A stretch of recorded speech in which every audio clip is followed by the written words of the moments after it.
Baru beberapa bulan yang lalu ngeluarin tablet, si itel ngeluarin tablet lagi. Kayaknya itel ini ketagihan ya untuk bikin tablet 1 jutaan. Kayak tiap bulan launching gitu. Dan yang sekarang harganya lebih gokil lagi, 1,1 juta. Pertanyaannya, dengan harga yang lebih murah, 1,1 juta, dia bisa apa aja?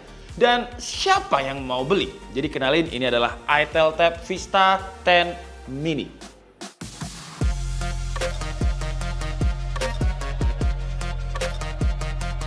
Kayaknya memang tablet harga sejutaan itu jadi market manis ya buat itel ya. Karena kalau kita ngomong saingannya ya saingannya itu brand lokal, biasanya Advan, Evercost, dan juga tablet-tablet halu di TikTok. Tapi sekarang pembeli itu udah pinter-pinter, nggak gampang ketipu sama tablet itu.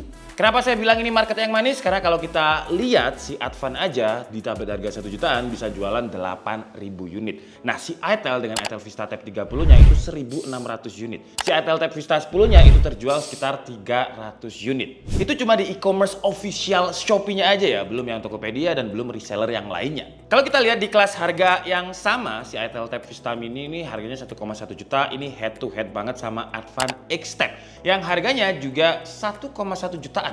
Kalau dari sisi spesifikasi, si itel RAM-nya sayangnya cuma 3 GB. Nah, si Advan X Tab itu 4 GB. Ya, selisih 1 GB sih. Tapi kan tiap brand itu punya racikan yang beda-beda ya. Kayak si itel ini, ini 1 jutaan tapi tabletnya solid banget. Tapi sebelum kita masuk ke situ, kita bahas dulu apa aja di dalam paket pembeliannya.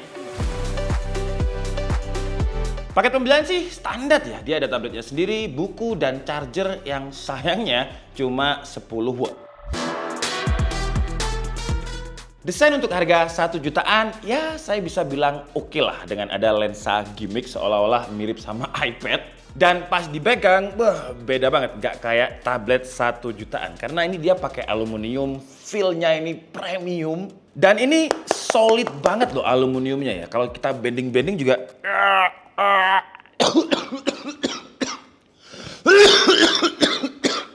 Dipegang dengan satu tangan, posisi vertikal ya masih bisa lah, walaupun agak kegedean. Ketebalannya ada di 9,6 mm dan bobotnya 360 gram. Ya lumayan enteng lah ya untuk bahan material yang sesolid ini. Dan yang saya heran ya kalau ngomongin aluminium, kenapa HP-HP entry level yang 1 jutaan bahannya itu nggak bisa kayak tablet yang sepremium yang pakai aluminium kayak gini. Entry level itu biasanya pakai plastik.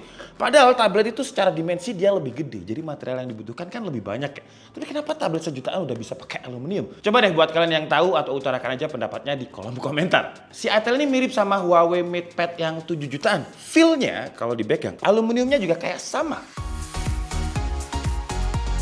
Layarnya yang 8 inch ini punya resolusi HD+, IPS panel 60Hz dan 400 nits, kata itel ya. Sama kayak Advan X Tab sih, di kelas harga segini ya nothing special, standar. Color gamutnya pas kita cek di ketiga mode color SIM-nya, juga standar paling mentok di 80% sRGB, tapi untuk ketiga modenya, kalian bisa langsung lihat aja Excel data kita ini. Biar editornya repot. Tapi untuk brightness, si itel ini di websitenya bilang 400 nits, tapi mereka bohong loh. Karena sebenarnya untuk brightness-nya ini lebih dari 400 nits. Hampir 470 nits. Buat outdoor ya di kelas harganya masih bisa terlihat dengan jelas. Layarnya juga udah ditempelin sama screen guard. Untuk refleksi ya masih ada, tapi ya berkurang lah karena teridas sama si screen guard-nya. Tapi walaupun resolusinya ini XD, kalau kita putar YouTube dia bisa di upscaling sampai 2160p loh ya. Gokil. Tapi kalau kita putar di resolusi ini sih dia agak sedikit nge-lag ya. Ya saran saya 1080p udah oke lah. Untuk performa, dia pakai chipsetnya itu Helio P22T ditemani dengan RAM 3GB yang bisa di-expand dengan virtual RAM 5GB jadi total 8GB. Tapi ya expandable RAM ini ya fungsinya hanya untuk multitasking sih, nggak bisa nambah performa. Untuk performa ya performanya tablet 1 jutaan dengan Antutu 10-nya ini versi yang 3D Lite. Dia dapat skornya itu 131.000, standar banget.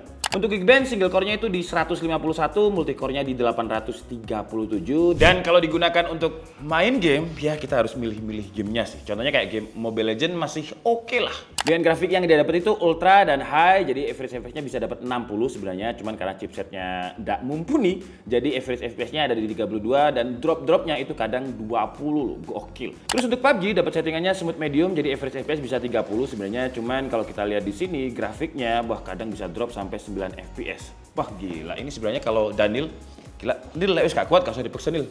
Genshin Impact, apalagi ya dengan grafik lowes dia cuma dapat average 10 aja.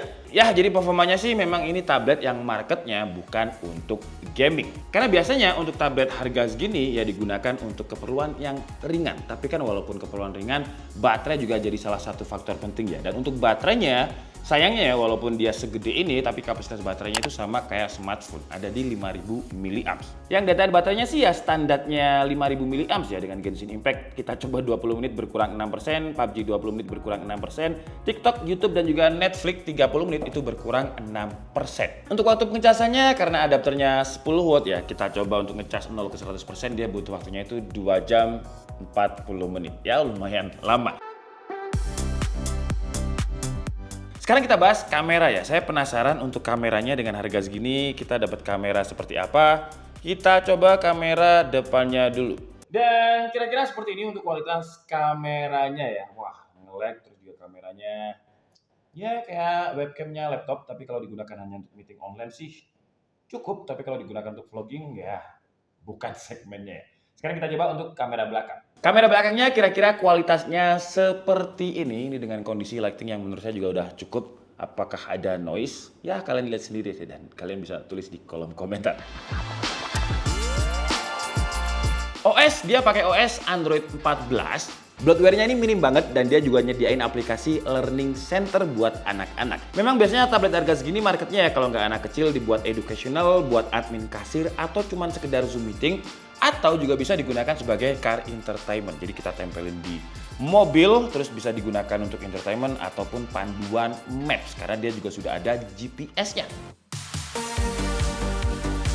Kesimpulannya, ya selling point utamanya dari tablet ini ya jelas harganya yang super affordable ya, 1,1 juta, apalagi secara build quality dia solid. Bisa dapat device yang lebih gede dari smartphone, 8 inch. Buat startup, pengusaha F&B, buat sistem kasir, entah pakai Mocha POS itu juga bisa. Buat purpose educational untuk anak juga bisa, tapi saya saranin sih jangan terlalu sering ya kalau misalkan ngasih gadget ke anak-anak karena ya bahayalah gadget untuk anak-anak. Tapi kalau misalkan mau ngasih, ini saran saya buat itel aja sih ke depan.